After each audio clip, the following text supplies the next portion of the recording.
Welcome, welcome, welcome. I'm Johnny Campbell. I'm your host for the next 45 minutes of episode 118 of The Shortlist. This week, we're coming live from Paris, where we're at Unleash, the conference about all things HR technology. I've been proud to be involved with Unleash for the last 12 years.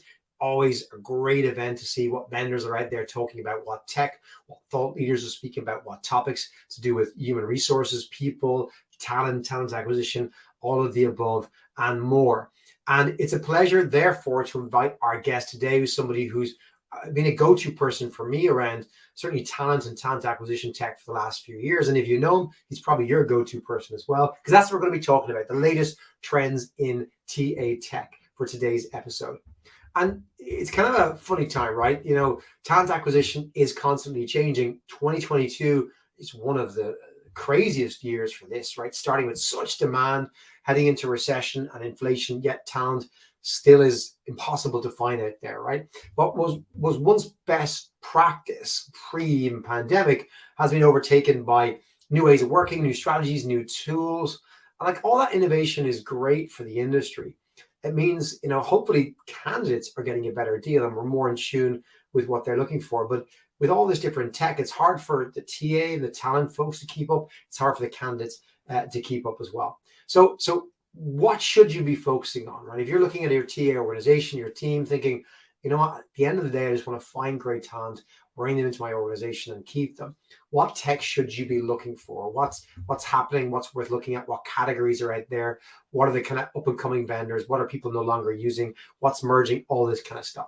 And to help us make sense of it, I'd love to welcome an expert in HR and talent technology, Jonathan Kestenbaum, who's joining us from the East Coast of the US. And Jonathan is the Managing Director of Technology Strategy and Partnerships at AMS, or Alexander Mann Solutions, as you might know them.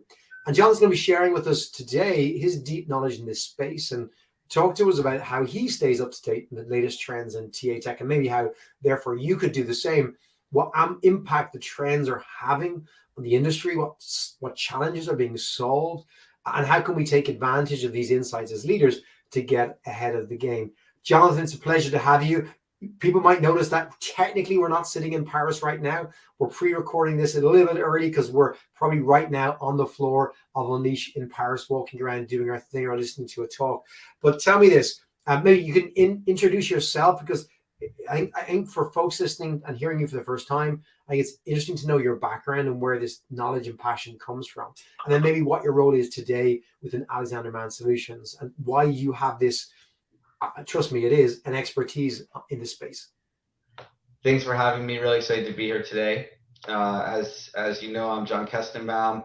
I'm the Managing Director of Tech Strategy and Partners at AMS. I've spent my career evaluating talent technology. I'm actually a lawyer by education. I'm still a licensed attorney. I've been an entrepreneur in the HR technology space my whole career. Prior to joining AMS, I founded an organization called Talent Tech Labs. Many of you might know of Talent Tech Labs for the ecosystem infographic we used to publish with all of the talent acquisition technology tools, and now Talent Tech Labs publishes a talent management version of that ecosystem. And I've really been passionate about helping folks find the right job. I think that talent acquisition, talent management, what's more exciting than helping folks either find a company to go work for, or within that company understand how they could grow, learn, and find the right opportunity. So I just want to clarify for listeners who are concerned or about to press pause on the podcast. Jonathan is not here to pitch you any talent technology. He's not here to sell you anything, because that is not what this is about. This is about independent advice and opinion on what's happening. And you may disagree with this opinion, but trust me this, you will not be sold anything over the next 30 or 40 minutes. So Jonathan, tell me this, right? First of all, you mentioned Talent Tech Labs. That used to be my go-place source for what's happening in the TA tech space. Should that still be my go-to source? Where else do you get your inspiration from? For our listeners and viewers, where do you suggest folks go to really understand what's working, what tech they should be looking at, and what's not working? Yeah, no, I think I mean Talent Tech Lab is still a great place to go learn about talent technology. Um, we at AMS are actually launching a platform that we call AMS Verified. We're actually launching at the conference uh, in Paris, and ultimately we're out in the market. If I learned anything over the last 8 or so years that I've been evaluating talent technologies, it's that the technology is only as good as the people and process you build around it. Uh, and so what we've been able to do with all the clients that we're working with at AMS is start to gather intelligence on how these technologies are working in market, really, not just what the technologies do, but what they do well. What features are resonating, does it actually integrate with the solution? And so we've built a marketplace called AMS Verified, where we're sharing information about vendors. So in addition to Talent Tech Labs, you now have AMS Verified as a solution to start to learn more about talent technologies. Um, I think some of these conferences are great. Unleash being one of them, to go and learn and understand and identify new technologies. And where do I learn about technologies? I could tell you that maybe not so long ago, maybe 6 7 years ago, I would call vendors to learn more about what they were doing, and they didn't really know who I was, or cared to share much information with me directly. And what I started to do was write a lot about talent acquisition and talent management technologies. And the more I wrote and shared my thoughts on the market, the more folks started to come to me with more information and be more comfortable sharing information about their technologies. And so I'm now at a point where folks are coming to me with their technologies more than I'm identifying new ones out in the market. So before I get into what's trending today or what might trend tomorrow, let's go back a bit, right? Can you look back at the last 3 4 years? What have been the trends? Like, what are the kind of common themes where, let's say, if we go back 5 years, hard for us all to remember 5 years ago, what seemed novel, new, different 5 years ago that is kind of becoming or has become mainstream, and just most TA teams use, or most folks have a budget item line for X type solution, like that maybe wasn't there 10 years ago. Like, so go back out for the last few years, what has emerged as pretty much base standard, not considered terribly new or innovative anymore, before we go into the what's coming out or what's trending now? Yeah, and so it's a really interesting question, and I think broadly speaking, the business problems have been similar. Everyone has always wanted to solve, how do I get more diverse candidates into the pipeline? How do I get a quicker time to hire? How do I get a better quality hire? The technologies that have been able to facilitate that have changed over the years based on the new I guess technological capability that exists out in the world to support these kinds of initiatives. Also, the amount of capital that's been invested in this space, there's been billions of dollars invested in the HR space over the last 5 years, have allowed organizations to build new solutions to solve some of these broader challenges. I'll never forget, maybe 5 years ago, I was pitched the concept of a candidate relationship management system, which made a lot of sense. Uh, you know, you need to engage.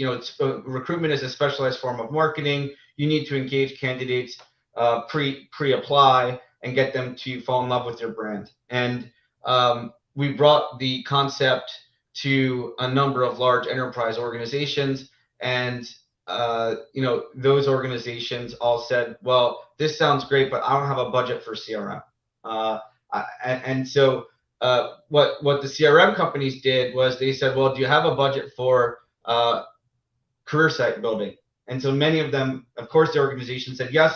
And so many of them started with a career site builder and then sold their way into a CRM functionality. And now you don't see an organization without a CRM budget. This has become commonplace. And so I think, um, there are a number of reasons why different things have happened over the years, and technology trends that have driven them. Just to take a step back to go two steps forward, um, you know, your applicant tracking system, was the system of record. It still is the system of record. There wasn't a lot of technology that sat on top of that system, or even technology platforms that sat on top of that system 7 years ago. Today, you have a CRM, you have recruitment marketing platforms, you have matching technologies that integrate.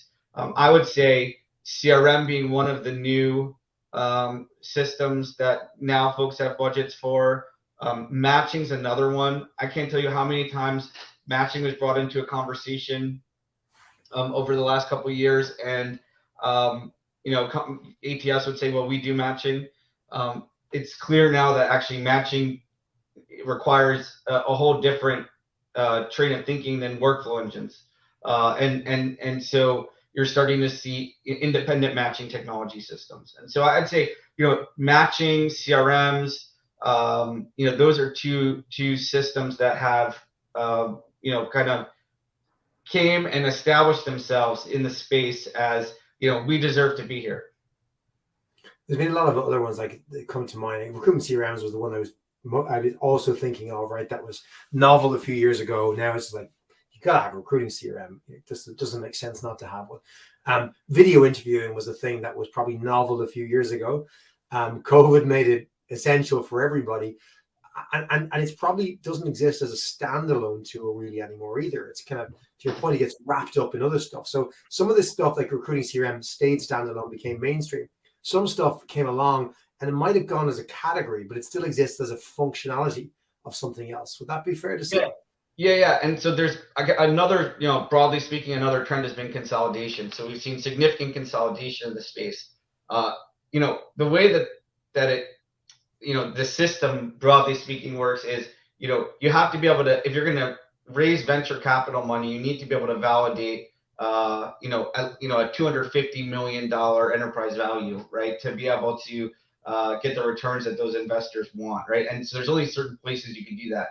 If you look at the 22 or so categories of talent acquisition technology, there's probably 4 or 5 categories where you can build a platform, worth that capital. So you either build a point solution that gets acquired by a larger platform, or you build a point solution and then become a larger platform.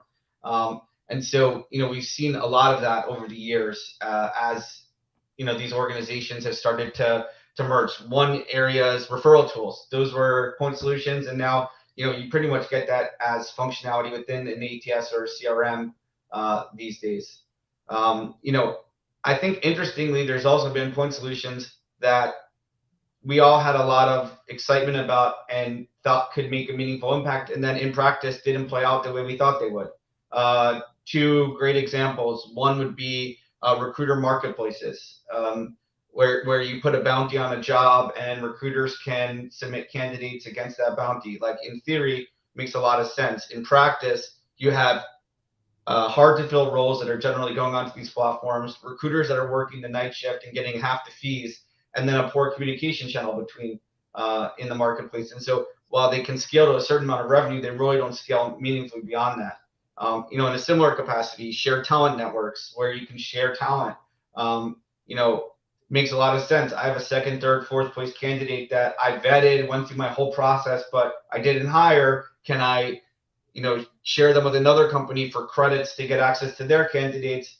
That didn't really scale because the cost to scale that meaningfully was too expensive, because you have to really stay hyper-focused, hyper-local. If I'm focusing on New York developers and I'm sharing those developers with other New York companies hiring developers, fine. If I'm, Deloitte and McDonald's and we're in the same network and McDonald's is looking for hourly workers and Deloitte's looking for, accountants, there's no meaningful connection that's going to be made there. So, so lots of lessons learned. I think also timing is, sometimes plays into these things. Now with remote work, maybe it'd be easier to scale a shared talent network because it doesn't matter where you work. It's one dynamic that's less complicated. So, I definitely think it's been interesting to watch these things evolve over time and see how they've been accepted. And again, I think sometimes it's timing and interestingly, just on that topic with the, with shared talent networks, maybe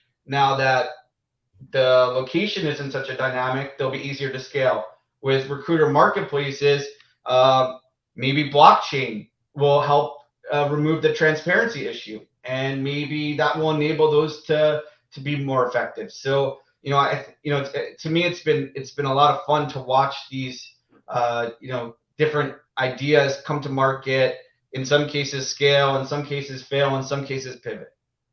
You reminded me about like many years back how everything was a social media solution. Had this post your jobs on Facebook was like a product you'd buy by itself, and there were competitors, and everyone was producing a version of that. Yeah, you mentioned blockchain. I remember going to conferences 5, 6 years ago, and everyone's talking about blockchain solutions for recruiting, and that would was kind of like build a product around blockchain as opposed to solve a problem. It's kind of gone now. Well, I love this idea that there could be 20, 30 categories, but really there's 4 or 5 big ones. And I want to mention a guest we had a few months ago, Yasser Ahmed from HelloFresh. He shared with us his team's open source talent acquisition tech radar, which they borrowed from the tech team in Zalando, who use a similar approach to the tech that they use across their business, where he categorized it in 4 categories. And I'm keen to understand the categories, the big 4 or 5 you use, because they use in HelloFresh.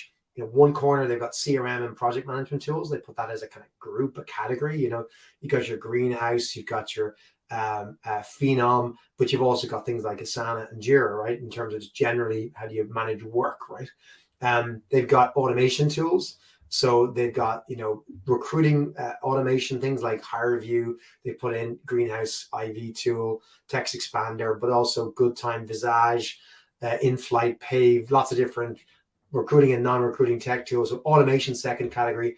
They look at interviewing as a category, right? You've got things like Pymetrics, Codility. You've got HackerRank. They even put social talent in there for the interview training we do, Harvard. But then you've got the fourth being talent intelligence tools, right? So LinkedIn Insights, LinkedIn Recruiter, Horsefly, Hiretual, Candidate ID, Eightfold there rather than CRM, which confuses me. But hey, so they've got these kind of 4 categories, right? Talent intelligence, interviewing, automation, and kind of CRM. Do you have a different big 4? Do you have commonalities? Just to make sure the folks are really understanding what you might consider core tech before we get into maybe emerging tech. What are your big 4 or 5?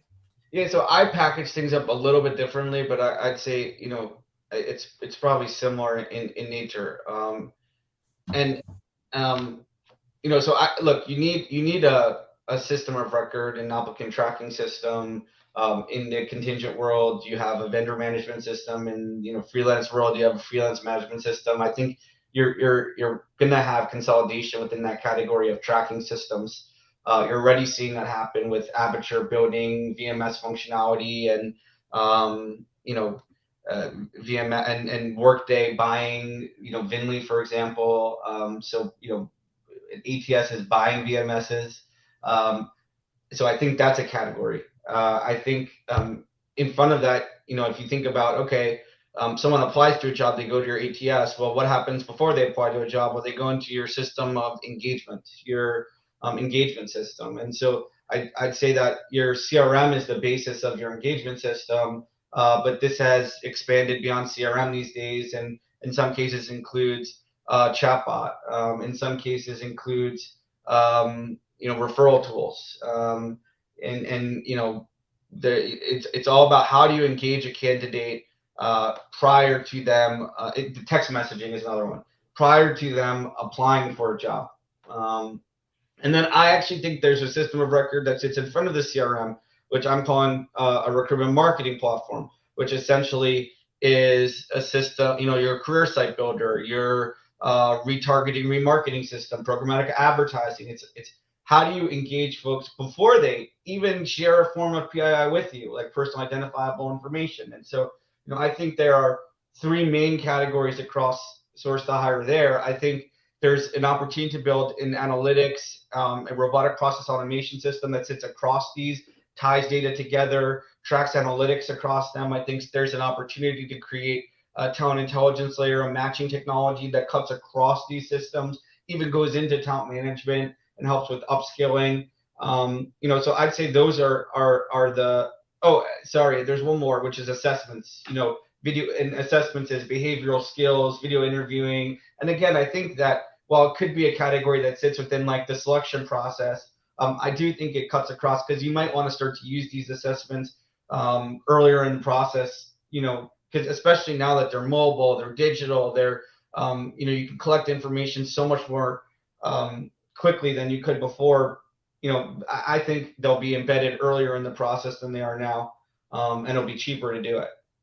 So I kind of think that it cuts across, the process. So one of the things that I always think about when you talk about those categories and the types of system, right? Sometimes it's overwhelming. Other times it's like, well, I've got more systems than that. And often it's just to do with the size of the organization hiring, right? So if you're an organization doing 500 hires a year, you have a handful of recruiters, you're going to have a very different tech stack to an organization doing 50,000 hires a year. So when you think of tech stacks, and even you mentioned consolidation earlier on, is consolidation more for the larger players, or actually is it more for the SMBs, the kind of small players, as in small volume hiring a year? How do you think about tech when you think about size of organization and the volume of hiring they're doing? Yeah, really, really interesting question, and I think opens up a lot of other angles here. So first of all, we're seeing a lot of consolidation in the enterprise technology space, but enterprise generally is more interested in buying a best-in-class solution in each of those areas rather than buying a suite that does everything okay. Where in SMB, you're generally finding suites that do everything okay, because you don't need to have the level of permissions and functionality that you need at the enterprise level. So I would argue that there is already more kind of one-size-fits-all organizations for small to medium-sized businesses than there are for enterprise companies, just because, there's 1,000 examples, within referral tools, the abilities you have to refer, all the different things you could do, to reward people. But I think the other layer is, I personally believe that there's a more complicated dynamic here than just,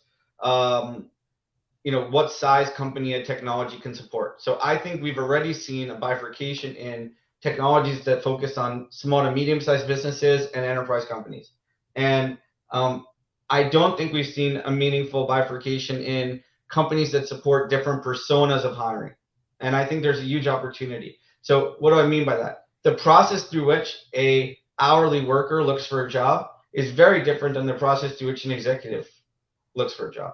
The timing they have to find the job, the experience they need to have, the amount of selling that needs to be done in the organization, the engagement that they need to have with different folks within the company, very different. The same thing would apply to contract workers versus full-time workers, professional hires. The same thing would apply. There's other ways to cut that data, and so broadly speaking, I think the large majority of the money that's been invested over the years has been in professional hires and systems that support professional hires. And I think that there's a huge opportunity to build systems focused on some of these, other personas. And you're starting to see some of it with, and AMS has identified this issue with some of our clients. And so we launched a product called Hourly, where essentially we hijack the apply button for hourly workers, because an hourly worker isn't going to want to sign into an ATS, sign into a CRM, fill out the application 10 times, and then wait 2 weeks to hear back from their job. Like, they're working paycheck to paycheck. They want a job, where an executive might be willing to go through that process because, they have different timetables and, they need to be sold more on the opportunity potentially, and so we're starting to get to a point where, the technology, has been focused on professional hires, and now how can we build unique systems, and is there a market to build unique systems for these different personas? And I would argue that there is.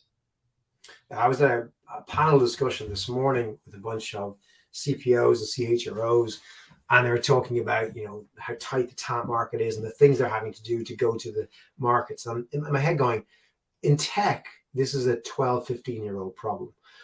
Tech hiring, engineering hiring. They first started seeing this 15 years ago, and then we built solutions. They changed their whole culture and focus. It's just that it's finally got to healthcare workers, retail workers, blue collar factory workers, right? I see that, certainly there was always a split, right? Folks would RPO part of their business. They could RPO the corporate hiring, or they could RPO the volume hiring, or just have different teams, and they'd have different systems running it because they just saw them as very different. One was very focused on going out to the market, selling to the candidates, sourcing them, all these different things. And the other was just about filtering and assessing and taking a big funnel and making it smaller.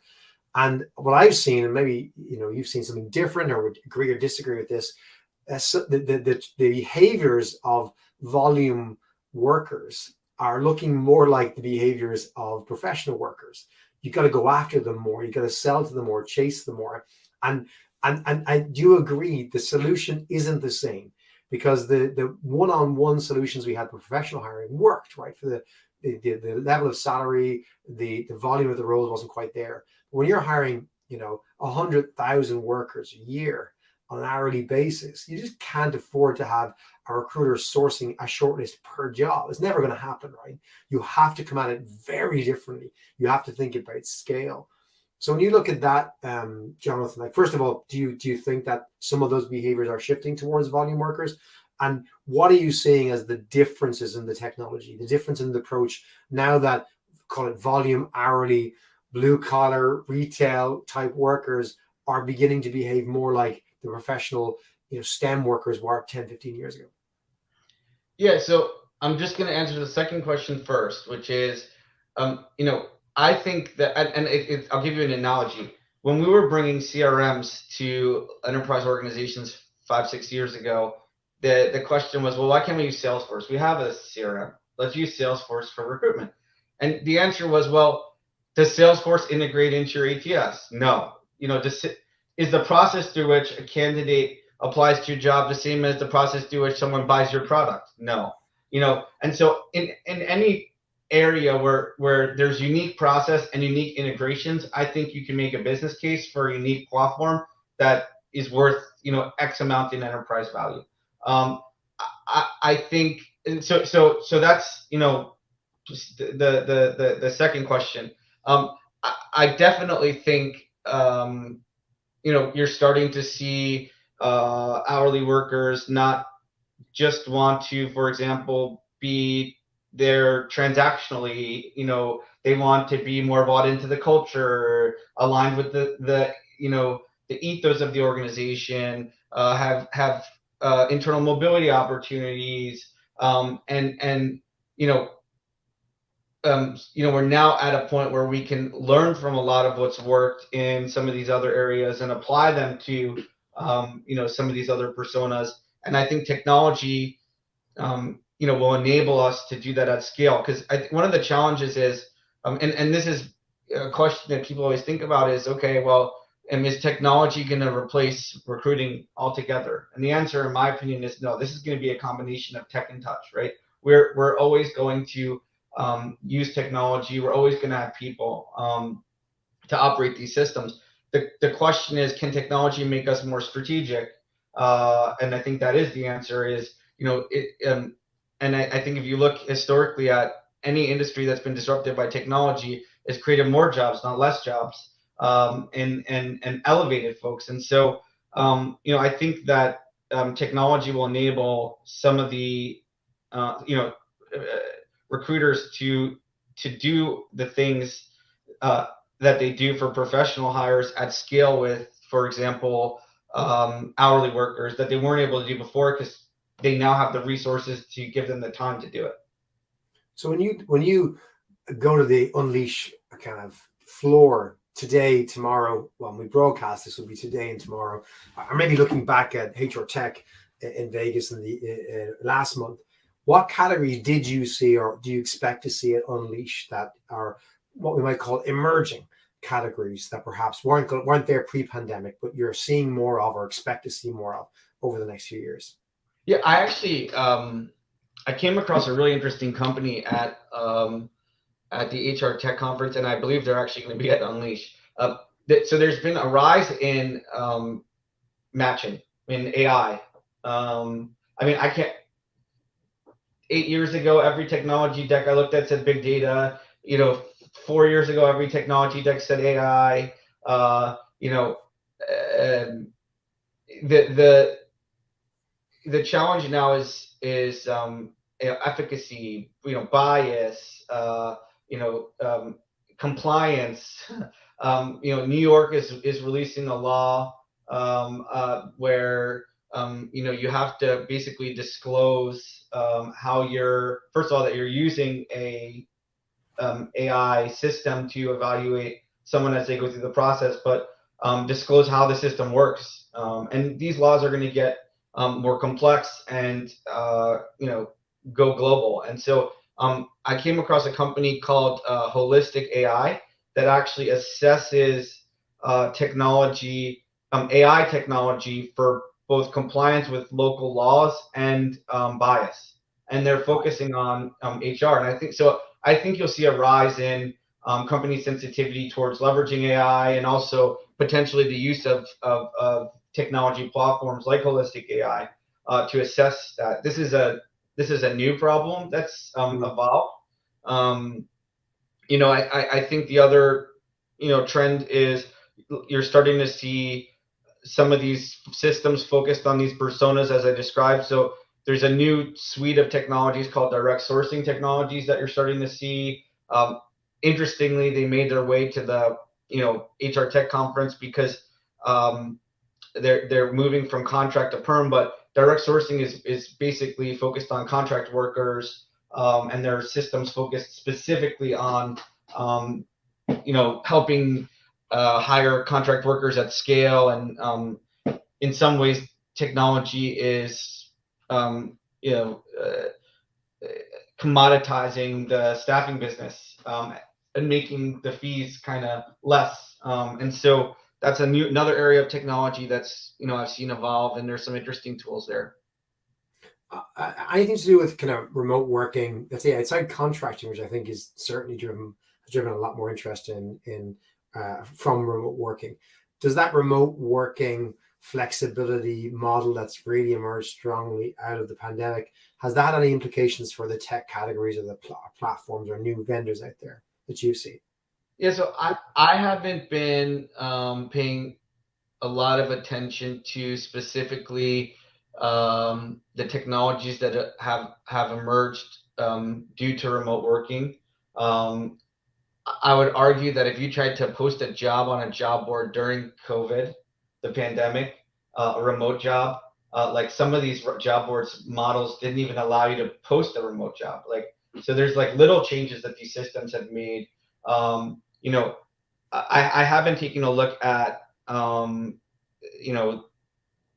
the new technologies that have emerged as a result. I think a lot of the work's been done in talent management tech, because it's all about how do you keep remote employees engaged more meaningfully when they're not in your office.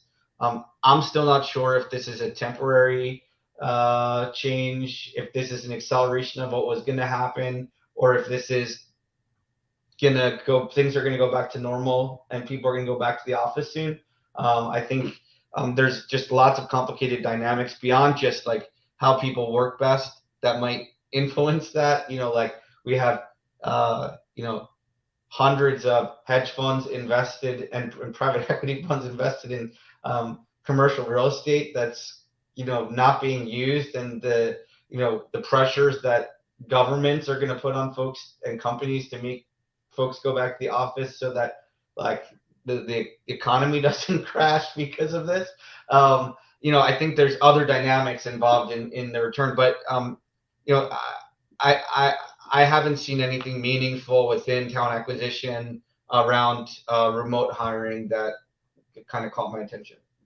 One of the big themes that a lot of CPOs, CHROs are speaking about in the last couple of years is the whole ESG movement, right? And the focus by boards on ESG metrics. And I guess DEI is a subcomponent of that, one of the subcomponents of that. And I'm sure you've seen a lot more diversity tech, right? I saw a pitch this week from an organization that provides a marketplace for early in career undergraduates to connect with employers for internship opportunities. And they have the whole angle is we can find you diverse interns, right? Which maybe 4 years ago they wouldn't have the diverse part. It's just a marketplace for talent, right? So sometimes it's a pure DI tech, and sometimes it's standard tech, but with a bolt on that's making it diversity focused, right? Do you see a growth in that area? And if so, and even if not, do you see any other TA related tech that is kind of going after that ESG challenge that the board level are trying to deal with? Yeah, I want to touch on the diversity thing because I think there has been movement in diversity a bit, and um, diversity has always been top of mind for every head of talent, and there's been hundreds of technology solutions that have come to market to address different parts of that. Hiding gaps in employment, hiding names, removing all types of bias from the process. Changing the text of the job description to better target the audiences you want to target. I'd say for the most part, those have all failed to solve the problem of getting more diverse candidates into the organization. Why? Because it all falls short when you get to the hiring manager. And when you get to a hiring manager, no matter how many diverse candidates you put in front of them, if they're not incentivized, and many times legally they're not able to be incentivized to hire diverse talent, it doesn't work. And so what we've seen recently is, this rise of like what I call social accountability. So creating dashboards to show which groups of the company are hiring diverse talent. And so you're able to hold people socially accountable for the behaviors you want. And I learned this the hard way. I was in a room of heads of talent many years ago, and I said, look, like basically, if you think about, I didn't say it in these words, but I guess it's kind of what I meant is like, hey, at the time, it's what I meant, which was like, hey, if you talk about diversity, if you think about diversity, if you tell people they got to hire diverse talent, they'll do it. And the answer was they won't do it. You have to create the incentives or the accountability for folks to drive the thing that the action you want out of people. And I think at the time I said, if you solve for cognitive diversity, everything will fall into place. And the room was like, no, it won't fall into place. And I've learned it won't fall into place. You have to be thoughtful and purposeful. And I think the same thing's going to go for ESG. You can't just talk about it. You can't just say, I want to do it. You have to build in the metrics and the incentives within the organization to drive the behavior that you want, if you want it to happen. Yeah, we did a great bit of insight from Rick Kelly, who's the managing director of Meta Ireland, who joined us in the podcast a few months ago. And he also is the SVP of their global gaming business, Facebook's global gaming business. And he talked about how he drove 50% gender diversity in his team in the gaming industry, which is highly unusual, and really high levels of ethnic diversity in the team. And again, what he talked about was rewards for behavior, because of course you can't, in most jurisdictions, reward for the outcome because they're not allowed, and that stinks of quotas. But he said, they outlined the behaviors they wanted to see leaders exhibit around hiring, promotion, etc.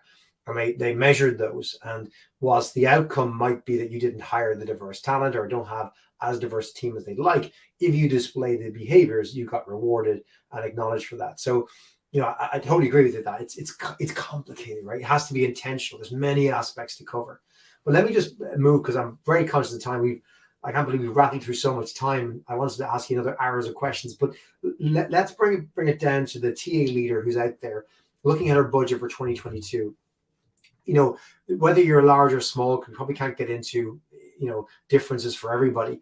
What's the core tech stack you think a modern TA leader should be investing in? What are the core things you should have in your tech stack? And then what are the things that you would look out for? Like if folks are walking the floor in Paris this week, or they're planning to attend to their conference, or just meeting with a vendor, or deciding which of the emails to screen out, talk to me about the core stack that a modern TA leader needs, because I don't think everybody fully knows what that is and has it. even though you and I might say this is core, not everyone does that. And then what are the emerging tech stack items that you think, hey, you should look at these vendors, or if you get an email from someone doing this, you should probably have a look into it because it may become important.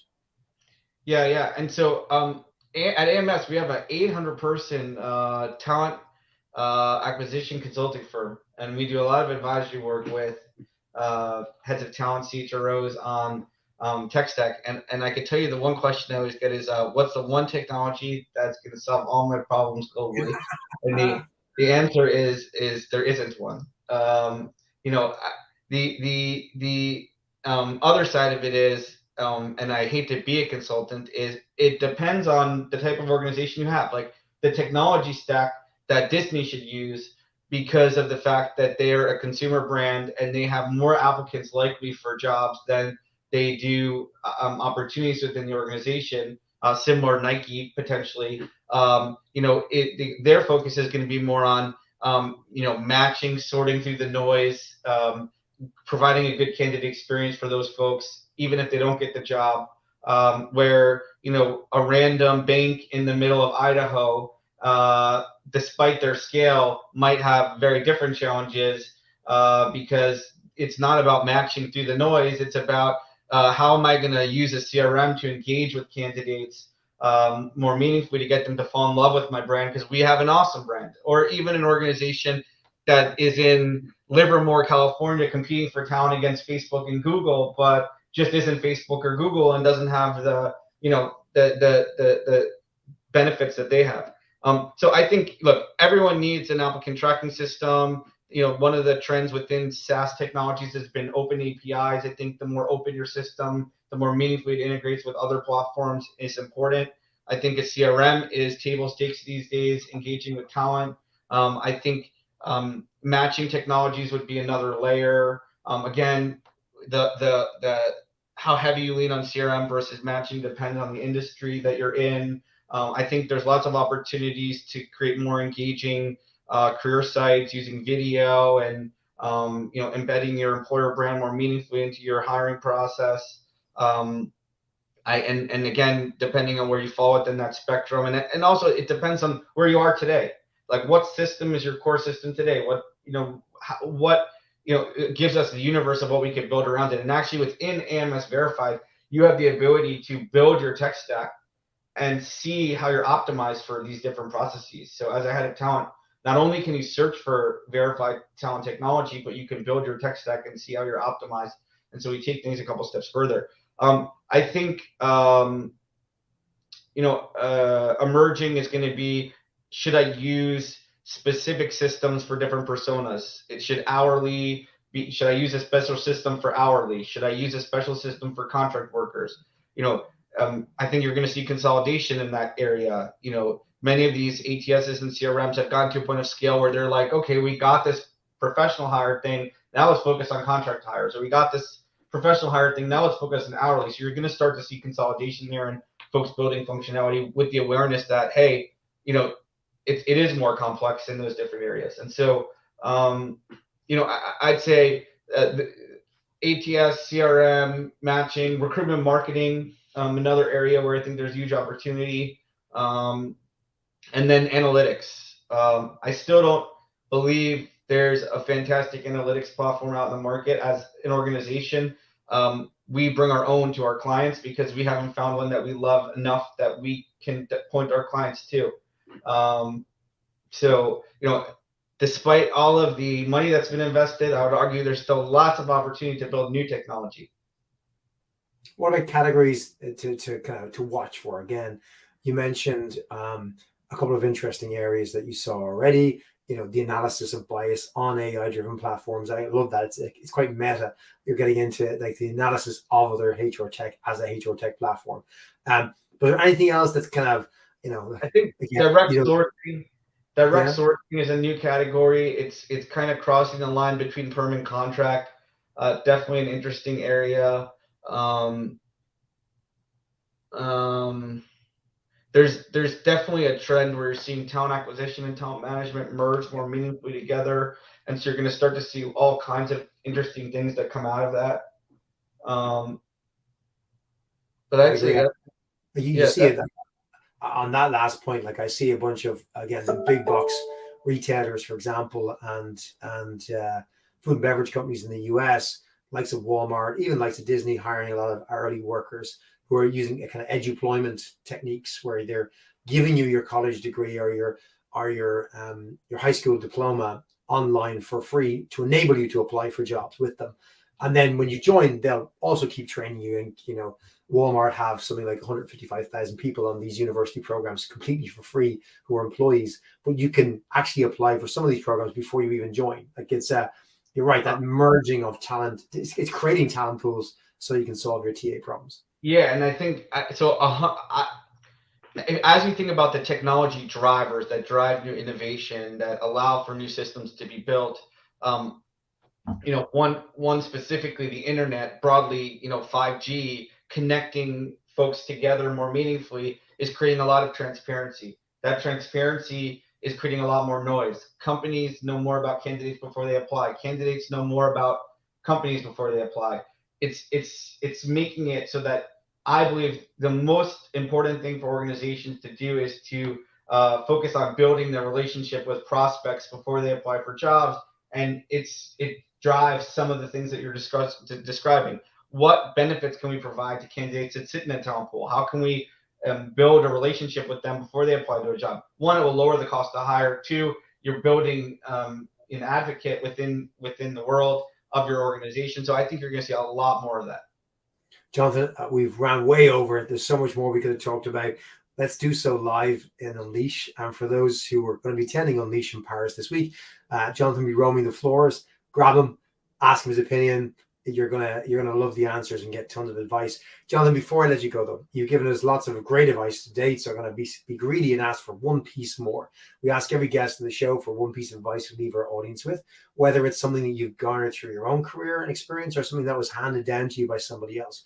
What can you leave our audience with today? Yeah, so I have two pieces. Can I give two pieces? One is of course you can. The more the merrier. So one is tactical and specific to the recruitment space, and one is just a piece of guiding advice that I've used in my life. So specific to recruitment, if I learned anything analyzing the technologies that I have over the last 8 to 10 years, is the technology is only as good as the people and process you build around it. So you have to focus on optimizing and changing your processes when you bring in these new technologies. You can't just assume it's going to fit in and work. So that's a tactical piece of advice in the industry that I think is important to think about. A guiding principle for me, something that I live my life by, is the line between success and failure is as thin and malleable as a spider web. Like, I really believe that sometimes you're pushing as hard as you can and that spider web is curved and you can't understand why you haven't crossed over that line, but it takes one next thing to do it. And sometimes, like, it's just timing, luck, and everything works out and you cross the line. And to me, it's just a really good way to live your life, is just keep focusing on crossing over that line and thinking about, okay, if I just do this one next thing, I'll get there. And if you keep thinking like that, be it as a practitioner, trying to solve business problems within your organization, or a technology builder trying to figure out what feature you should build next, or just following up from a sales perspective, I think it's good advice to live by. That's great advice, Jonathan. And one of my favorite podcasters, Guy Raz, asks every guest how much is hard work, how much is luck. And I think we underestimate just that thin, tiny slice between success and failure. And folks who have, air quotes, failed are just the folks who are on the slight wrong side of that spider web, but it could have been you. And likewise, when you have failed, go back again, because next time around, odds are you could be on the other side of that spider web. Jonathan, pleasure to have you here. Really hope you have a good Unleash this week. Look forward to catching up with you in person. And we'll have you on again, maybe to give a rundown of tech in the early new year to see what's coming in 2023 and what you have your eye on. Thanks for joining us, Jonathan. Thanks for having me. A pleasure. And thank you for joining us again, as always, on the podcast, whether it's on Apple, Spotify, wherever you get your podcasts, or live listening on YouTube or LinkedIn. We always welcome you. We broadcast live every week, every Wednesday at 4 p.m. Irish time. It's 11 a.m. the East Coast, 8 a.m. the West Coast of the US. And our podcast drops every Wednesday evening. Want to get more of it? Subscribe on Apple or Spotify, wherever you get your podcasts, or check out our back catalog of nearly 120 episodes. We've got tons of great content in there. And we'll be back next week. So be sure to join us. Put that bookmark in your calendar to join us live, or make sure you're checking out Wednesday night, Thursday morning, the latest podcast. Until then, take care.